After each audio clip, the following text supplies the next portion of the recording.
Manaming banal, dakilang Yahuwah, pinupuri, sinasamba ka namin. Maraming maraming salamat po. Muli, isang linggong muling lumipas sa amin. At tinipon mo kami na yung mga lingkod, yung mga anak, upang muli sambahin, papurihan namin ang iyong pangalan. Sa araw na ito, ng iyong dakilang Sabat, dito kami nakatat, nakatatagpo ng aming kapahingahan. Kaya naman po, aming Aba, ang aming pakiusap, muli sanang iparanas mo sa amin ang iyong espiritu, ang iyong pagsama, sapagkat alam mo po ang aming mga kalalagayan, ang mga kahirapan namin tinitiis. Kaya kailangan namin po ang kapahingahan sa piling mo, o aming Ama. Kaya wag mo po sanang bibiguin ng iyong mga alipin. Halikang muli sa pagtitipon na ito, basbasan ang iyong mga alipin, ang aming mga puso at isipan. Laging ibukas ang aming mga pangunawa upang bawat salita, aral na aming tatanggapin buhat sa iyo. Itong siyang lagi naming maging gabay hanggang sa dako paron ng aming mga paglalakbay. Basbasan ang bawat sambahayan na natitipon po ngayon. Ang mga magulang, alam mo po, at nailapit sa iyo ang kanilang mga pangangailangan. Nawa po, aming Aba, ibuhos mo yung mga pagpapalang kailangan namin, kalakasan na kailangan namin, upang sa anumang mga pagsubok, kahirapan na aming kahaharapin pa, magtagumpay kami. Huwag kaming mga walay, huwag kaming bibitaw, makarating kami sa hangganan sa piling mo. Yahushua, aming Panginoon, sinasamba ka rin po namin. Buong galang din kami nagpapasalamat sa iyo at nakikikusap ng iyong mga lingkod. Habang papalapit na kami sa hangganan, pagtsagaan mo pa kami, o aming Panginoon. Hawakan mo kaming maigting, walang mga walay pa sa amin. Walang mga ligaw pa. Lagi ang puso at isipan namin, maitanaw namin sa iyo at sa mga bagay ng langit, sapagkat doon kami paroroon sa piling mo at sa piling ng ating dakilang Aba. Kaya naman po, O Yahushua, konting lakas pa po, bigyan mo pa kami ng lakas na huwag kaming magawalay. Lagi kaming magpatuloy hanggang sa wakas. Aba, Yahuwah, bumabalik kami ng tawag sa iyo. Naway laging basbasan ang iyong mga lingkod. Basbasan ang mga isinimpang handog ng iyong mga alipin. Basbasan ang mga kabuhayan. Dumaloy ang iyong mga pagpapala. Siyang laging magamit namin sa araw-araw at sa patuloy na paglilingkod po sa iyo. Hinihiling na po namin ang lahat sa pangalan ng Panginoong Yahushua. Amen.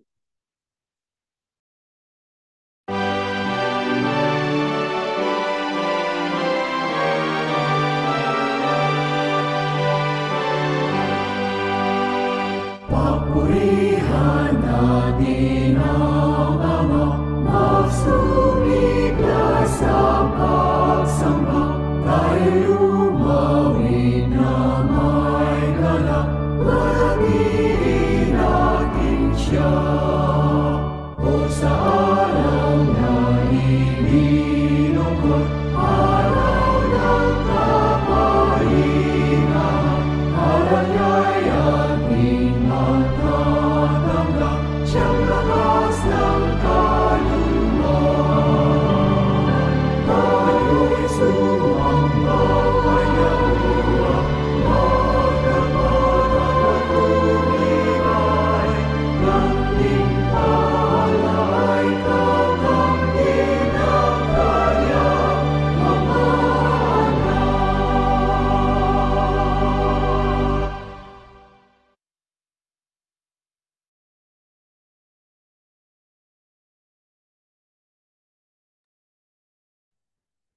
Shabbat Shalom po mga mahal na kapatid. Papuri at pasasalamat. Muli alay natin sa ating dakilang Yahuwah at sa ating Panginoong Yahusha sapagkat naririto tayo muli upang mag-aral ng kanyang mga dalisay na katotohanan na nakasulat po sa Biblia. Nagpapatuloy po tayo sa ating pag-aaral patungkol pa rin po sa mga katangian ng ating Panginoong Yahuwah. Ang mga katangian ito po ay hindi lamang isang paglalarawan, kundi ito po ay mga patunay ng kanyang tunay na karakter na siya ay Diyos na makatarungan, mahabagin, mapagpatawad at matiisin. At sa mga nakaraan nga po nating pag-aaral, sa mga nakaraang linggo, ay napag-aralan natin kung paano ipinapakita ni Yahuwah ang kanyang kabanalan at katarungan na siya po ay hindi nagbabaliwala ng kasalanan. Subalit, kasabay nito, siya ay hindi rin po siya hindi nag siya ay nakita rin natin ang kanyang habag at pagtitiis upang bigyan po tayo ng pagkakataon na magsisi at magbalik loob po sa kanya. Ang mga katangiang ito, mga kapatid, ay hindi po nagtuturo uh, hindi nagtuturo sa atin kung paano siya kumikilos sa ating buhay, na hindi po siya pabago-bago, kundi siya po ay tapat at totoo.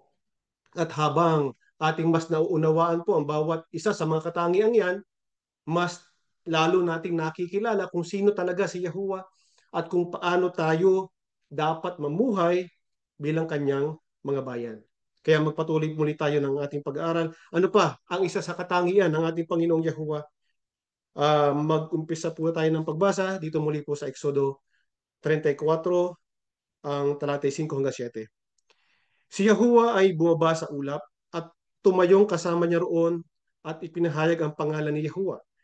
Si Yahuwah ay nagdaan sa harapan niya at nagpahayag, Yahuwah, Yahuwah, isang Diyos na puspos ng kahabagan at mapagpala, hindi magagalitin at sagana sa wagas na pag-ibig at katapatan, na nag-iingat ng wagas na pag-ibig para sa libo-libo, nagpapatawad ng kasamaan, ng pagsuway at ng kasalanan, ngunit sa anumang paraan na hindi ituturing na walang sala ang may sala, na dinadalaw ang kasamaan ng mga ama sa mga anak at sa mga anak ng mga anak hanggang sa ikatlo at ikaapat na salinlahi. Ano pa? Ang isa po sa mga katangian ng ating Panginoong Yahuwah, dito po ay ipinakilala ni Yahuwah ang isa sa pinakamahalagang katangian niya, na siya po ay sagana sa wagas na pag-ibig. Ang salitang ginamit po dito, sa salitang Hebreo, alam niyo po ba kung ano ginamit dito? Yung pong Hesed. Alam natin yung Hesed, mga kapatid. Marami na tayong naging pag-aaral patungkol sa Hesed ni Yahuwah. Ang Hesed po ay tumutukoy sa isang tapat na pag-ibig na nakaugat po sa tipan. Kaya ito po ay isang pag-ibig na puno ng awa, ng kabutihan at katapatan niya sa relasyon. Kaya yung Hesed po, yan po ay hindi basta isang emosyon lang, kundi ito po isang aktibong pangako niya na isang tapat na pagtupad sa kanyang kasunduan po sa bawat isa sa atin. Kaya ito po ang dahilan kung bakit tayo ay may relasyon sa ating Panginoong Yahuwah. Hindi po dahil sa tayo ay magaling, na tayo ay perpekto, kundi mas pinili po niyang maging tapat sa kanyang pangako sa bawat isa sa atin. At pansinin din po natin, hindi lamang sapat ang pag-ibig niya, kundi ito ay sagana at umaapaw. Ang salitang ginamit naman po diyan, salitang Hebreo ay yung raw. Ibig sabihin nga po niya, isang masagana, mas malawak kaysa sa ating inaasahan. Ibang-iba po ito sa pag-ibig na taglay po ng tao. Sapagkat ang pag-ibig ng tao, nauubos yan kapag tayo ay nahihirapan, nasasaktan. Pero ang pag-ibig po ni Yahuwah, kahit kailan, hindi po yan mauubos. Hindi natitinag at mananatili po yan magpakailanman. At kung ating nga po babalikan, titingnan natin yung naging kasaysayan ng bayang Israel. Ikita-kita natin yung naging magpapakita ng Hesed dyan ng Panginoong Yahuwah, di po ba? Kahit paulit-ulit na nagkulang ang bayang Israel, hindi pa rin po nagbago yung tipan at katapatan ni Yahuwah sa bayang Israel. At ganoon din naman po sa panahon natin ngayon. Ang Hesed po ng Panginoong Yahuwah ay hindi lamang po sa nakaraan, kundi kahit sa panahon po natin ngayon. Ito po ay patuloy na kumikilos nagbibigay ng pag-asa at nagtutulak sa atin na tumugon ng may katapatan din po sa Kanya. Ano po ngayon ang dapat maging tugon natin sa Hesed o tapat na pag-ibig ni Yahuwah? Basahin po natin ang mga awit, 136, 1 hanggang 5. Purihin si Yahuwah sa kanyang kabutihan. Pag-ibig niya'y tunay, laging tapat kailanman. Pinakadakilang Diyos ng mga Diyos ay pasalamatan. Pag-ibig niya'y tunay, laging tapat kailanman. Ang Panginoon ng mga Panginoon ay ating pasalamatan. Pag-ibig niya'y tunay, tapat kailanman. Dakilang himala at kababalaghan, tanging Kanya lamang. Pag-ibig niya'y tunay, laging tapat kailanman. Itong kalangitan, Kanyang ginawa ng buong kahusayan. Pag-ibig niya'y tunay, laging tapat kailanman. Ano po ang dapat maging tugon natin sa Hesed ng ating Panginoong Yahuwah? Ang isa po sa pinakamahalagang tugon dapat natin sa Hesed ni Yahuwah ay yung patuloy at buong puso po nating pagpapasalamat sa Kanya. Ano po ba ang mga ginawa ng ating Panginoong Yahuwah dahil sa Kanyang saganang pag-ibig? Alam na alam naman po natin yan, na siya ang gumawa ng mga dakilang himala, siya lumikha ng kalangitan, ng mga bagay sa mundong ito. Kitang-kita natin sa paligid natin ang mga ebidensya ng kanyang pag-ibig. Mga hangin, tubig, mga halaman, mga hayop na naging silbing pagkain natin. Lahat po yan ay ebidensya ng kanyang pag-ibig na minsan po ay hindi natin nabibigyan ng pansin. Ano pong ibig sabihin? Anong ibig sabihin ito para sa atin, mga kapatid?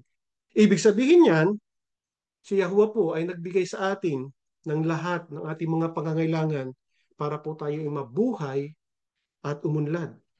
Hindi niya po tayo nilikha para tayo ay magdusa, kundi para ating tamasahin yung kanya pong kabutihan. Bakit po? Bakit niya ito ginagawa, mga kapatid? Sapagkat nais po niyang maligtas at maibalik sa kanya ang lahat ng kanyang mga nilikha. Kaya, mga kapatid, isang dapat lagi nating ugaliin sa ating buhay kung tayo po ay magpasalamat sa kanya sa bawat sandali po ng ating buhay. Paano po ipinahayag o inihayag ni Yahuwah yung kanyang nasasabi nating pinakawagas na pagpapakita ng kanyang pag-ibig? Tito 3:4 hanggang 7. Ngunit nang mahayag ang kabutihan at pag-ibig ng Diyos na ating tagapagligtas, iniligtas niya tayo hindi dahil sa ating mabubuting gawa, kundi dahil sa kanyang habag sa atin. Tayo'y iniligtas niya sa pamamagitan ng Espiritu Santo na naghugas sa atin upang tayo ipanganak na muli at magkaroon ng bagong buhay. Masaganang ipinagkaloob ng Diyos sa atin ang Espiritu Santo sa pamamagitan ng ating tagapagligtas na si Kristo, na si Yahushua Kristo, upang tayo gawing matuwid sa pamamagitan ng kanyang kagandahang loob at tayo maging tagapagmana ng inaasahan nating buhay na walang hanggan. Paano po inihayag ni Yahuwah yung kanyang wagas na pag-ibig? Sa pamamagitan po ng ating Panginoong Yahushua. Yung pong kamatayan, pagkabuhay na muli at pag-akyat ng Panginoong Yahushua sa langit ay hindi lang po yan basta kasaysayan, kundi ito po ang pinakadakilang pagpapahayag ng pag-ibig ng ating Panginoong Yahuwah sa sangkatauhan. Pero hindi po doon nagtatapos yan, mga kapatid. Patuloy niyang ipinapakita ang kanyang pag-ibig sa pamamagitan po ng banal na Espiritu. Isipin po natin, hindi po niya tayo iniwan matapos po na umakyat ng Panginoong Yahushua sa langit, kundi binigyan po niya tayo ng gabay, tagapagturo, na siyang laging kasama natin para magawa nating makapamuhay ng ayon sa kanyang kalooban. At higit pa roon, binigyan niya po tayo ng pag-asa para po sa buhay na walang hanggan. Kaya kung iisipin natin, mga kapatid, wala po talaga. Walang ibang pag-ibig na makapapantay po dyan. Ang pag-ibig na kumikilos, nagbibigay, nagsasakripisyo, at patuloy po na gumagabay hanggang sa wakas. At dahil po sa saganang wagas na pag-ibig ni Yahuwah, ano po ngayon ang dapat nating gawin, mga kapatid? Dito ibaba lang natin ang pagbasa sa 8, mapagkakatiwalaan ang aral na ito. Kaya't ang nais ko'y Buong tiyaga mong ituro ito sa mga nananalig sa Diyos upang ilaan nila ang kanilang sarili sa paggawa ng mabuti na siyang karapat-dapat at kapakipakinabang sa mga tao. Ano po ang dapat nating gawin? Dahil po sa saganang wagas na pag-ibig ng Panginoong Yehovah, mga kapatid, hindi po sapat na tagatanggap lang tayo ng kanyang hesed, yung kanyang pag-ibig. Dapat po ay makita ito sa ating pamumuhay. Kaya nga sabi dito ni Apostol Pablo, sabi niya, mag-ilaan ng inyong mga sarili sa paggawa ng mabuti. Ibig sabihin po, yung pagtugon natin sa pag-ibig ni Yahuwah, hindi po basta lamang pasasalamat sa ating mga salita, kundi dapat ito ay makita sa ating mga buhay, sa ating mga gawa. At ang paggawa po ng mabuti ay hindi lamang po yan basta kabutihang asal, kundi ito po ay nagiging daluyan ng kanyang pag-ibig sa ibang tao. Sa madaling salita, tayo po ay nagiging biyaya sa ibang tao. Sa paanong paraan po? Dahil yung salita ng Diyos, nagiging mas makapangyarihan po yan kapag nakikita po sa ating mga gawa o sa ating buhay. Pero hindi po ibig sabihin na yung paggawa po ng mabuti ay magiging paraan para sa ating kaligtasan. Hindi po. Ito po ay bunga ng kaligtasan at tanda na tunay nating naunawaan kanyang pag-ibig. Kung paano siya naging mabuti sa atin, ganon din tayo tinatawagan na maging mabuti po sa ibang tao. Ano po? Ano ngayon ang inaasahan ni Yahuwah na siyang ating ama mula sa atin na kanyang mga anak?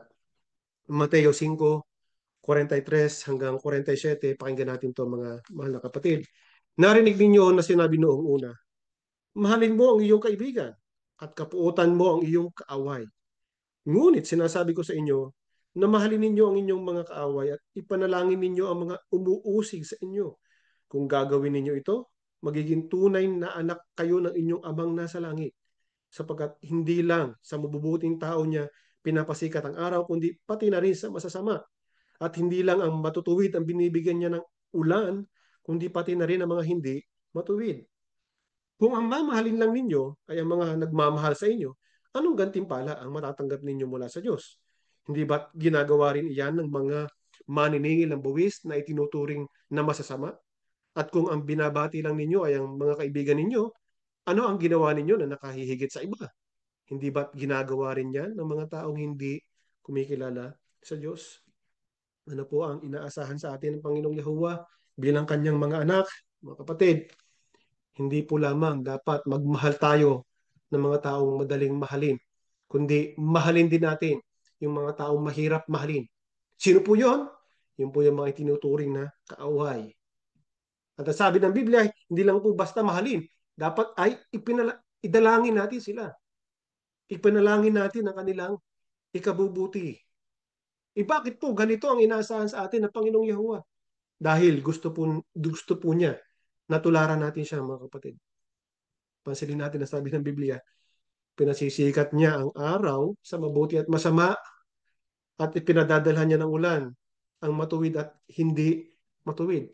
Ibig sabihin, hindi po niya agad-agad hinahatulan yung mga sasama. Binibigyan niya pa po ng pagkakataon o panahon para sila ay magsisi at makapanumbalik po sa Kanya. Ito po, mga kapatid, ang diwa ng Kanyang hesed. Ang Kanyang wagas na pag-ibig po ay hindi namimili, kundi ito po ay bukas para sa lahat. Kahit sa mga tao, kahit doon sa mga taong ayaw sa Kanya. At bilang Kanyang mga anak, tinatawagan niya po tayo na maging salamin po ng ganyang uri ng pag-ibig. Kaya hindi po lamang sapat na kilalanin natin ang kanyang mga katangian. Dapat, mga kapatid, dapat natin laging itong pagbulayan sa ating buhay. Dapat nating isabuhay. At kapag natuto tayong magmahal, gaya ng ating Ama, nagiging buhay na patotoo po tayo ng Ebanghelyo ng Diyos. Ang ganitong uri po ng pag-ibig, ang siya nagbubukas ng pinto para sa ibang tao, na makilala siya, hindi lamang po sa salita, pati na rin po sa gawa. Ipagpapatuloy po ang ating pag-aaral. Shabbat Shalom mga mahal na kapatid. Sana po galak na galak ang inyong mga puso at uhaw na uhaw ang inyong mga kaluluwa habang pinag-aaralan natin ang mga salita ng ating Yahuwah Aba, yung kanyang mga katangian. Natutuhan po natin na ang ating Yahuwah Aba ay may wagas na pag-ibig sa atin, na yun po yung Hesed, na iyon ay nakabatay sa tipan. Kaya napakatibay po ng kanyang pag-ibig sa atin. At gaya ng nabanggit ko dito sa huling talata na binasa, ang sabi, mamahalin natin ang ating kapwa-tao, maging yung mga itinuturing tayong kaaway. Kaya bilang mga anak ng Diyos na pinaglaanan niya ng kanyang wagas, hindi nagmamaliw na pag-ibig, tayo po ay may katungkulan ang ibigin natin ang ating kapwa-tao. Ano po ang ipinakikita ni Yahuwah sa kanyang masagana, wagas at hindi nagmamaliw na pag-ibig sa mga tao? Ito po, basahin po natin muli sa Exodo 34, 6-7. Sagana sa wagas na pag-ibig at katapatan, na nag-iingat ng wagas na pag-ibig para sa libo-libo. Ano po ang pinakikita ni Yahuwah sa kanyang masagana, wagas at hindi nagmamaliw na pag-ibig sa atin? Ang sabi po sa talata, sagana sa wagas na pag-ibig at katapatan, na nag-iingat ng wagas na pag-ibig para sa libo-libo. Yung po palang wagas na pag-ibig niya, iniuukol niya. Hindi lang para sa ilang tao, kundi para sa libo-libo, sa maraming tao. Ano pong ibig sabihin ng pagpapanatili ng wagas at hindi nagmamaliw na pag-ibig?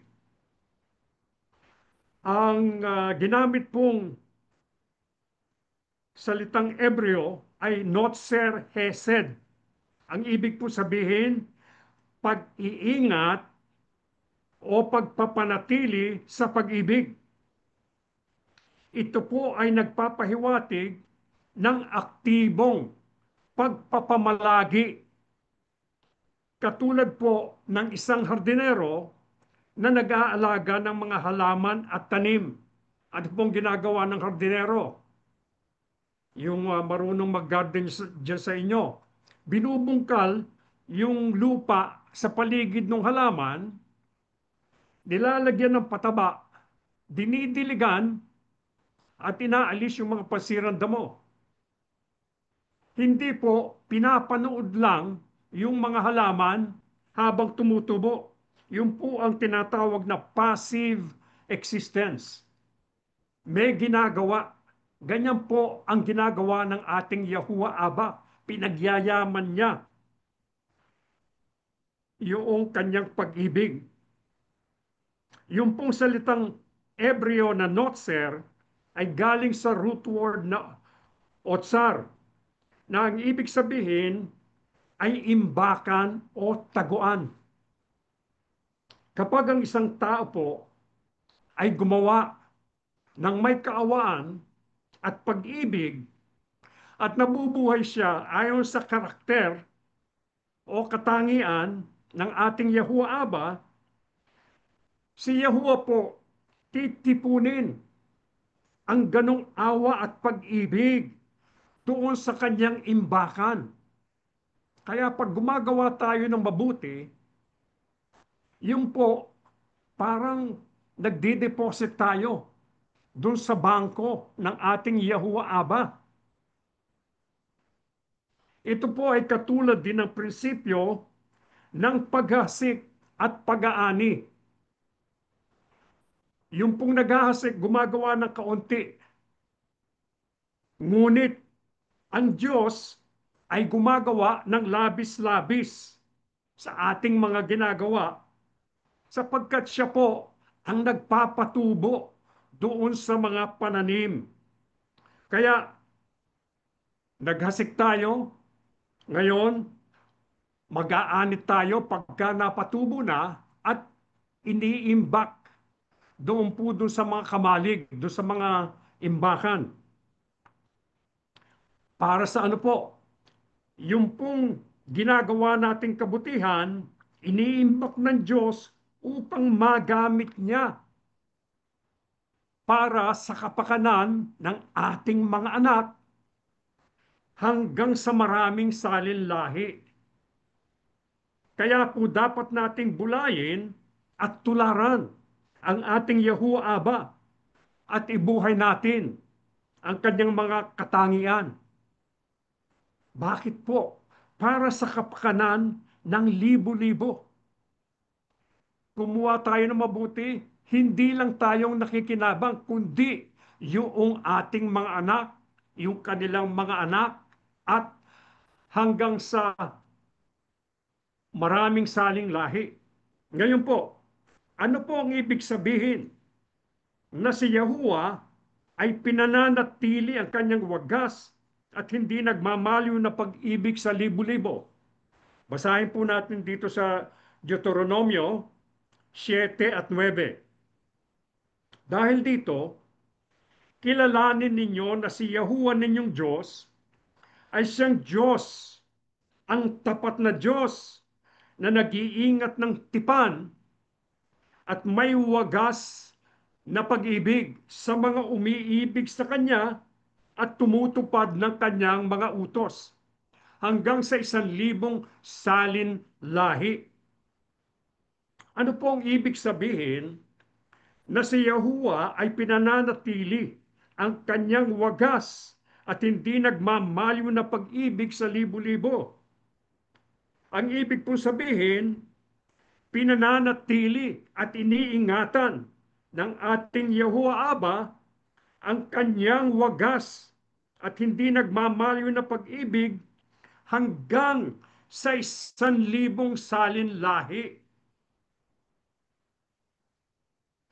Ang pagpapala po at hindi nagmamaliw na pag-ibig ni Yahuwah Aba ay hindi lang para doon sa mga umiibig at tumutupad ng kanyang mga utos, kundi para din doon sa mga pamilya, doon sa mga anak, doon sa mga apo, hanggang sa 1,000 salin lahi.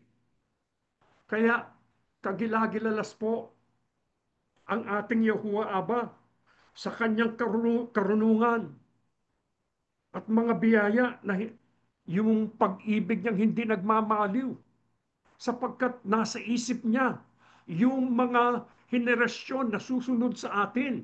Makikinabang din pala dun sa kabutihang ginagawa natin.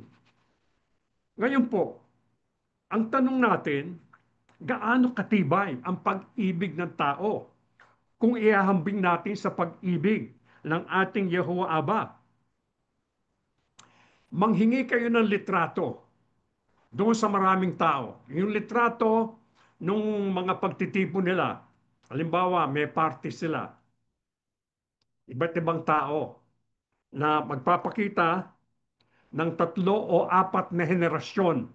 Ibig sabihin, makikita nyo, merong lolo't lola, meron yung mga anak, tapos yung mga anak, meron pang mga anak, yun ang mga apo ng lolo't lola, at maaring hanggang 4 na henerasyon. Ang tanong natin, hanggang kailan magtatagal ang pag-ibig? Siguro, nakakita tayo ng lolo't lola. Gaano katanda na? Maaring sabihin natin 70 taon. Gaano katagal na silang nag-iibigan? Siguro, lagay natin 50 taon. Ngunit tingnan ninyo yung mga larawan makukuha ninyo. Maaring dun sa yung matanda, lolo na lang ang nakikita ninyo o kaya lola na lang. Maaring itanong ninyo, ano po ang nangyari?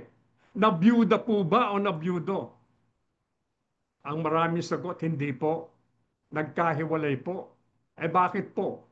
Naglaho na yung pag-ibig nila sa isa't isa. Kaya ibig sabihin po, ang pag-ibig ng tao ay marupok, naglalaho, nabibigo. Ngunit ang pag-ibig ng ating Yahuwah Aba ay matibay, maaasahan, hindi kumukupas, sapagkat binabantayan niya. Siya mismo ang nagbabantay at yung pag-ibig niya hindi lang para sa atin, kundi para sa ating mga anak at sa maraming henerasyon. Tinatandaan po ng ating Yahuwah Aba ang mga gawa ng mga tao na matutuwid upang maging pakinabang din ng kanilang mga anak, yung mga henerasyon na maaaring hindi masyadong gumagawa ng kabutihan. Ibig sabihin, kahit na masama yung henerasyon sumunod, sila man nakikinabang. Paano po? Binibigyan sila ng pagkakataon ng ating Yahuwah Aba na magsisi sa kanilang mga gawa. Kanino po pinakita ni Yahuwah ang kanyang wagas, matimtimang pagmamahal sa mga henerasyon alang-alang sa isang tapat niyang lingkod? Ito po ang sagot sa unang hari, 11, 11 hanggang 13. Kaya sinabi ni Yahuwah kay Solomon, dahil hindi mo tinupad ang ating kasunduan at ang mga utos ko, kukunin ko sa iyo ang kaharian mo at ibibigay ko sa isa sa mga lingkod mo. Pero dahil sa iyong amang si David, hindi ko ito gagawin habang buhay ka pa. Gagawin ko ito sa panahon ng paghahari ng iyong anak. Pero hindi ko kukunin ang buong kaharian sa kanya. Magtitira ako ng isang angkan alang-alang sa aking lingkod na si David. At dahil sa Jerusalem na aking hinirang na lungsod. Kanino at paano po pinakita ng ating Yahuwah Aba ang kanyang wagas, matimtimang pagmamahal sa mga henerasyon alang-alang sa isang tapat niyang lingkod? Sino po yung tapat na lingkod? Si David. Kanino niya pinakita ang kanyang matimtimang pagmamahal? Kay Solomon. Si Solomon po ay may magandang pasimula. Ngunit hindi siya naging tapat sa tipan at sinuway niya ang Panginoong Yahuwah. Nung magsimula siya, inihanda siya ng kanyang amang haring si David. Yung mga gagamitin do sa pagtatayo ng templo, inihanda ng lahat. At binilinan siya, susunod ka sa Yahuwah Aba. Kaya nung maging hari na siya, tinanong siya ng Panginoong Yahuwah, anong gusto mo na ibigay ko sa iyo? Ang sabi niya, karunungan upang mapangasiwaan ko ang bayan. Natuwa ang Diyos sa kanya. Kaya hindi lang karunungan binigay sa kanya, binigyan pa siya ng kayamanan, binigyan siya ng kapangyarihan.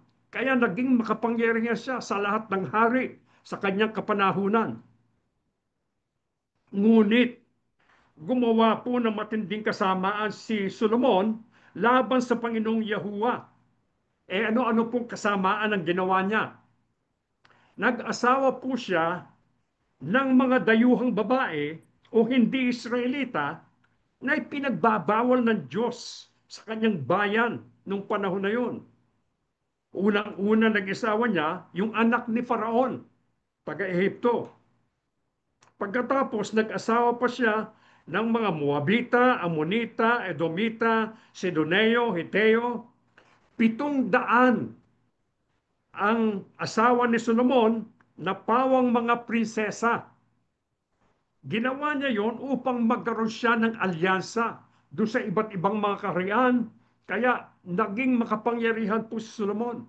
Malawak ang kanyang impluensya.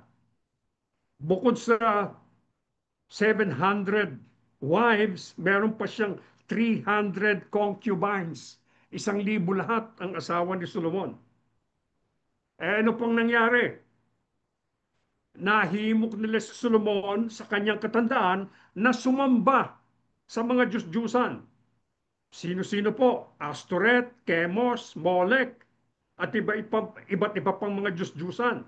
Pinagpatayo pa ng mga altar sa iba't ibang dako ng kaharian at sa mga matataas na lugar. Ano pong ginawa ng ating Yehoaba? Kinausap niya ng 2 beses si Solomon upang balaan na tumigil na sa pagsamba sa mga Diyos-Diyosan, ngunit hindi siya tumigil. Kaya ang sabi nga ng ating Yehoaba sa kanya, dahil hindi mo tinupad ang kasunduan, kukunin ko ang kaharian sa iyo at ibibigay ko sa isa sa iyong mga lingkod. Ngunit alang-alang kay David, hindi ko gagawin ito habang buhay ka pa. At ano pa sabi niya? Hindi ko kukunin ang buong kaharian. Ititira ko sa iyo ang isang tribo, isang angkan. Kaya may maiiwan yung mga anak, yung anak ni Solomon. Sino po yung anak ni Solomon? Si Rehoboam. Meron siyang paghaharian. Kaya po sa lahat ng mga hari ng Huda, si Yahuwah ay nagpakita ng kanyang hesed, yung kanyang wagas na pag-ibig, alang-alang kay David. Ito po ang dahilan kung bakit ang mga masasamang hari ay hinayaan ng Diyos na manatili dahil po sa kanyang hesed, dahil po sa ginawa ni Haring David. Upang bigyan sila ng pagkakataong magsisi at gumawa ng teshuvah. Alam natin kung ano nangyari kay Haring Manase. Si Haring Manase nagsimula ng ubod na sama. 55 taon siyang naghari. 45 years ng kanyang buhay. Sumasamba siya sa mga Diyos-Diyusan. Kaya ibig sabihin, naging kasuklam siya sa harapan ng Panginoong Yahuwah Aba. Ngunit hindi siya pinatulan. Binigyan siya ng pagkakataon na magsisi. Kaya yan po ang nagagawa nung mga tao na nagmamahal sa ating Yahuwah Aba, gumagawa ng mabuti, tinatandaan ng ating Yahuwah Aba yon, at yun ay pinakikinabangan ng mga anak hanggang sa 1,000 saling lahi. Ano po ang pag-asa ng mga tapat na sumusunod sa mga halimbawang binigay ni Yahuwah at ng kanyang bugtong na anak na si Yahusha? Ito po ang sagot sa Gawa 16:31 hanggang 32. Sumagot sila, sumampalataya ka sa Panginoong Yahusha at maliligtas ka at ang iyong pamilya. At ipinangaral ni na Pablo ang salita ng Diyos sa kanya at sa lahat ng miyembro ng kanyang pamilya. Ano po ang pag-asa ng mga tapat na sumusunod sa mga halimbawang ibinigay ni Yahuwah at ng kanyang magbugtong na anak na si Yahusha? Sila po ay nagkakaroon ng pag-asa na ang kanilang sambahayan man ay babasbasan at tatanggapin ng ating Yahuwah Aba at ng ating Yahushua HaMashiach. Ito pong binasa naming ito ay ito yung tinanong nung bantay ng bilangguan si Apostol Pablo at si Silas. Ano po ang dapat kong gawin, sabi niya, upang ako'y maligtas? Bibigyan ko pa kayo ng konti pang background. Ito pong tagpong ito ay nung si Apostol Pablo nangangaral sa Filipos, sa bayan ng mga Hintil. Nung nangangaral sila doon, Naglalakad sila, merong isang dalagitang babae, dalagita na alipin na sinapian ng espiritu ng panghuhula. Nakakapanghula po siya. Nang makita niya sila Apostol Pablo at si Silas, sinundan siya. Ang sabing ganon, kayo ang mga lingkod ng kataas-taasang Diyos. Dinadala ninyo ang mga tao sa kaligtasan. Ganon ang ginagawa ng dalagita, araw-araw, mga ilang araw yun.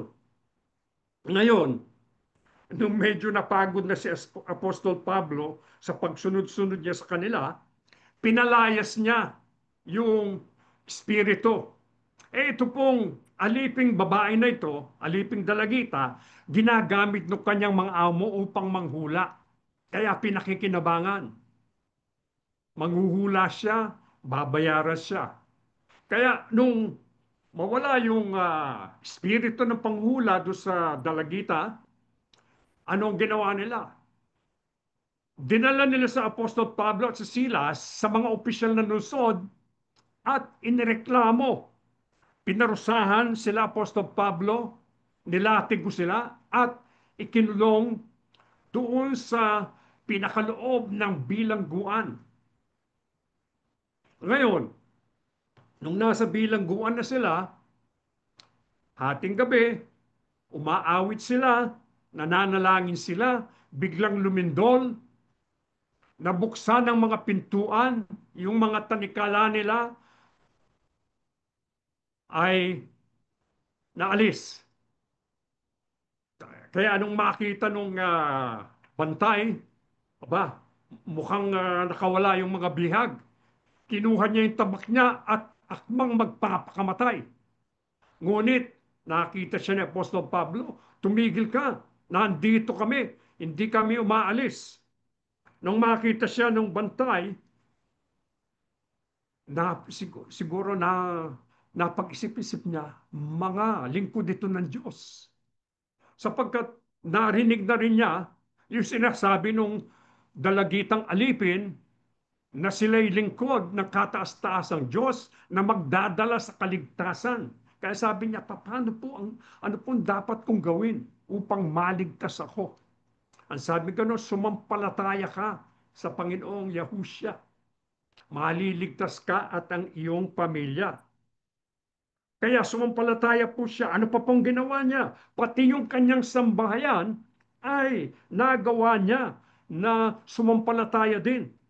Kaya ang isang tapat na mananampalataya ay maaaring maging daluyan ng mga pagpapala at maging daan para sa kaligtasan ng kanyang sambahayan. Ngunit ang banal na kasulatan po ay hindi nagtuturo ng automatikong kaligtasan na walang personal na pananampalataya. Hindi natin itinuturo na kapag yung ama ng sambahayan nagtapat, sumampalataya sa ating Panginoong Yahusya, lahat ng kanyang anak maliligtas na. Kailangan din sumampalataya sila. Ngunit, tutulungan sila ng Diyos. Kaya, sampu tayo nakakatiyak na nakakatiyak po tayo na ang pinakahahangad ng ating Yahuwah Aba at Yahusha Masiyak ay ang maligtas ang buong sambahayan. Alam po ng Panginoon, Yahuwah, ng ating mga anak at ang ating buong pamilya ay mahalaga sa atin. Yun po ang pinakananasa natin. Kung tayo'y pinagpala, nais natin yung mga pagpapala, dumaloy din, tumagos din doon sa ating mga anak. Mahal natin ang ating mga anak, ngunit makikita natin sa ginagawa ng ating Yahuwah Aba, higit na mahal sila ng ating Yahuwah Aba. Kaya tayo po, ano po ang dapat nating gawin? Ipanalangin natin sila at itiwala kay Yahuwah at Yahusya. Ano po? Ipamahagi natin ang mga salita. ipamahagi natin ang ating pananampalataya. Ipag-anyaya natin yung ating mga Bible studies. Ano pa po ang higit na mahalaga na dapat nating gawin? Bulayin natin at tularan ang karakter o mga katangian ng ating Yahuwah na kanyang ipinahayag kay Moises sa Exodo 34, 6-7. Makisama tayo sa ating pamilya gaya ng pakikisama ng Panginoong Yahuwah, puno ng awa, biyaya at kagandahang loob. Kapag ganyan po ang ginawa natin, magtitipon po tayo ng hesed para sa atin at sa ating sambahayan, para sa mga henerasyon na darating. Kaya tayo po, huwag tayong kailanman susuko sa pagsisikap na maakay natin ang mga kaanib ng ating sambahayan na hindi pa natin kasama sa pananampalataya. Marami sa atin ang nasa ganyang kalagayan. Bakit po? Naiwan pa sila doon sa institusyon. Kaya ipanalangin natin sila. Bakit hindi po tayo dapat tumigil na ipanalangin ang ating mga kasambahay na wala pa sa kalagayang ligtas? Ito po ang sagot. Efeso 3:20-21, huling talata na ating babasahin. Sa Kanya na makakagawa ng higit pa kaysa maaari nating hilingin at isipin, sa pamamagitan ng Kanyang kapangyarihang kumikilo sa atin. Sa Kanya nawa ang kalwalatian sa pamamagitan ng Iglesia at ni Kristo, Yahusya, sa lahat ng salinlahi magpakailanman. Amen. Bakit hindi po tayo dapat tumigil na ipanalangin ang ating mga kasambahay, miyembro ng ating pamilya na nasa kalagayang hindi paligtas? Dahil po, ang wagas na pag-ibig na Yahuwah ay sumasagana sa pamamagitan ni Yahusya. Mahahabag siya sa kanila kapag ipinanalangin natin sila. Paano po ipakikita ni Yahuwah ang kanyang sumasaganang pag-ibig?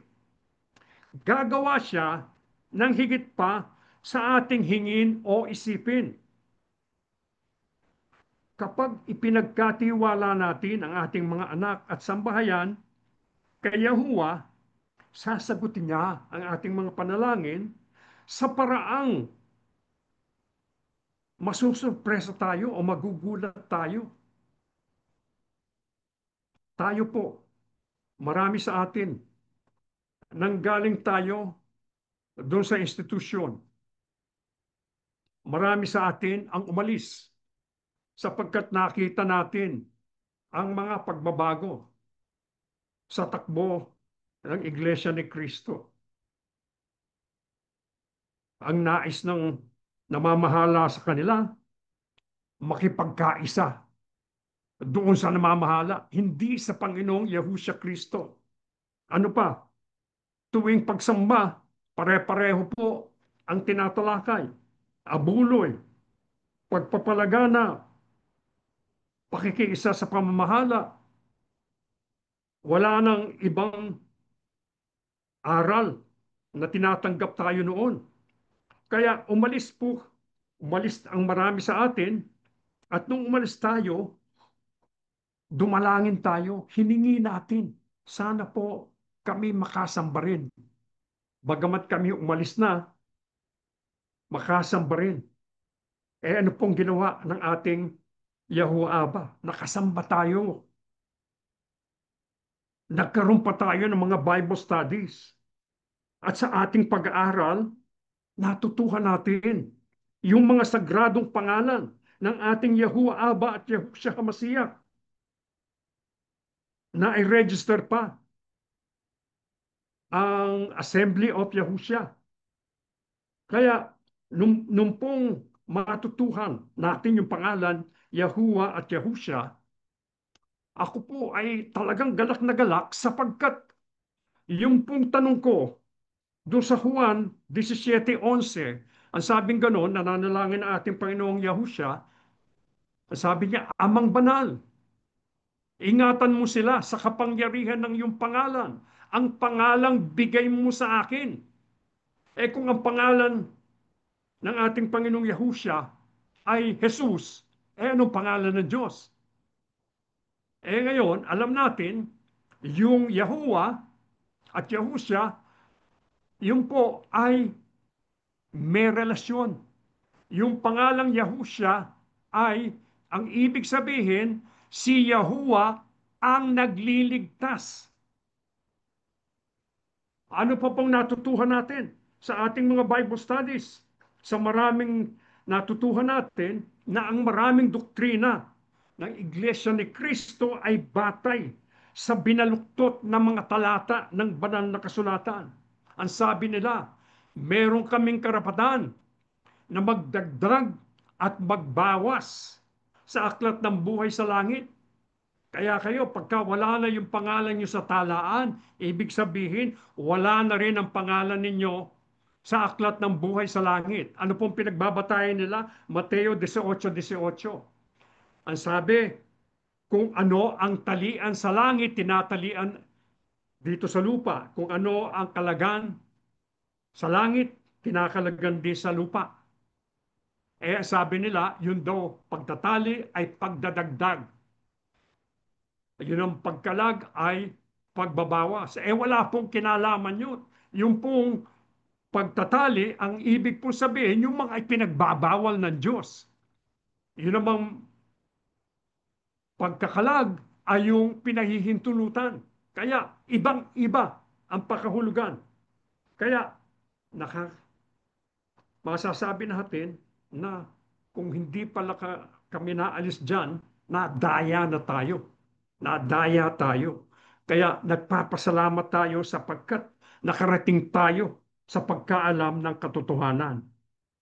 Kaya dahil po sa masaganang pag-ibig ng ating Yahuwah Aba, ang pag-ibig na labis-labis na pinagkaloob sa atin, ay lalago ang ating pananampalataya ng walang limitasyon. Kaya tayo po makakasunod. Kaya tayo po patuloy nating ipanalangin ang ating mga anak na nakakulong pa hanggang ngayon doon sa institusyon. Tumayo na po tayo, mga mahal na kapatid. O dakilang Panginoong Yahuwah Aba, o dakila naming Diyos, totoong napakabait at napakabuti mo sa amin. Sa gabing ito'y natutuhan namin ang isa pa sa iyong mga katangian, na ikaw po ay may wagas, hindi nagmamaliw, at sumasaganang pag-ibig sa iyong mga anak. Ibinibigay mo ito sa iyong mga lingkod na gumagawa ng mabuti, nagiging maawain sa kapwa-tao, at umiibig sa iyo, o dakila naming Diyos. Maraming salamat po sapagkat iniisip mo rin ang aming mga sambahayan na kapag kami gumawa ng mabuti, ang iyong pagpapala, ang iyong banal, tapat, at hindi kumukupas na pag-ibig ay madadama din ng aming mga anak at ng anak ng aming mga anak, o dakila naming Diyos. O dakila naming Aba, napakabuti mo sa amin. Kaya ipinangangako namin, o dakila naming Diyos, sasambahin ka namin, paglilingkuran ka namin, mamahalin namin ang iyong banal na pangalang Yahuwah Aba, buong puso, buong kaluluwa, buong pag-isip, at buong naming lakas habang kami nabubuhay dito sa lupa. Patuloy mong pagpalain ng iyong mga anak. Pagalingin mo po ang may mabibigat na karamdaman. Ibigay mo po ang lakas ng iyong mga lingkod. Ang may mabibigat na suliranin, ibigay mo po ang lunas. Ang mga nangangailangan o dakila naming Diyos, ibigay mo ang mga kailangan namin upang kami makapamuhay. Makatulong din kami sa aming kapwa-tao upang mabigyan namin kaluguran, kalwalatian ay pong banal na pangalang Yahuwah Aba.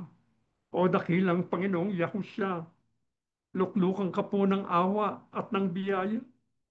Ikaw po ang aming mabuting guro.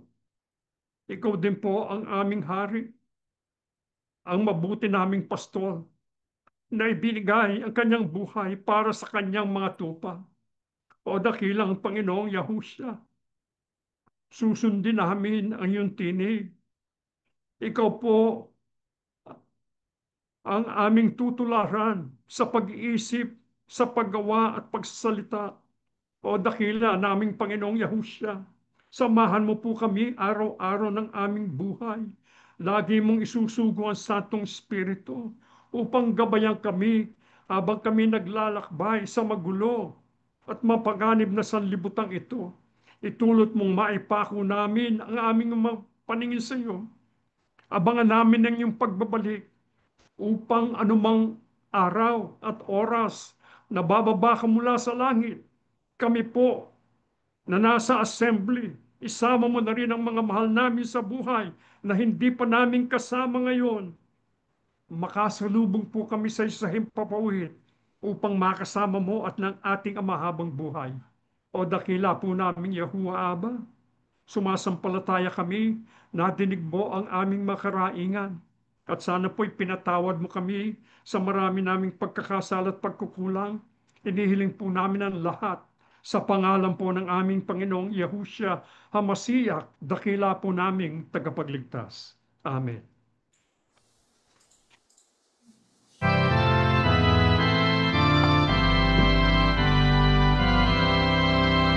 Hindi mo iasyaran, si Yahuwah ay ang alahin, si Yahuwah lamang. Buong puso kaluluwa, at lakas mo siyang mapapamahalin.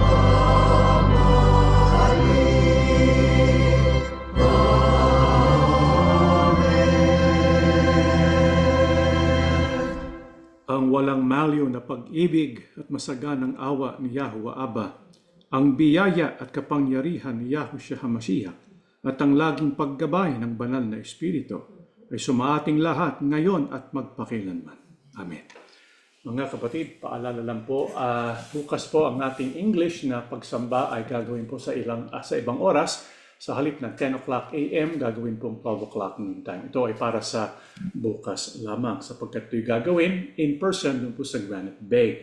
Pagkatapos po, bukas din, Sabado, 3 p.m. Pacific Standard Time, isasagawa po natin yung ating pong BLP live class. Kaya ito po ay interactive through Zoom. Kaya kung kayo po ay merong gustong itanong, this is the opportunity that you have para po magtanong at magkaroon tayo ng interaction with one another. Paalala po, yung ating pong nalalapit na mga kapistahan, Feast of Trumpets, magsisimula po September 20 in person po sa Southern California. At yung ating pong Atonement online gathering September 30. Tapos yung ating pong simula ng Tabernacles October 4 online gathering at magkukonclude sa October 11, 3 p.m. in person po sa Fremont. Yung ating pong paghahanda, yung prayer natin, September 15 to the 19th. Matatapos na po ang ating pagsamba ni Yahuwah Aba and Yahushua HaMashiach. Bless all of us.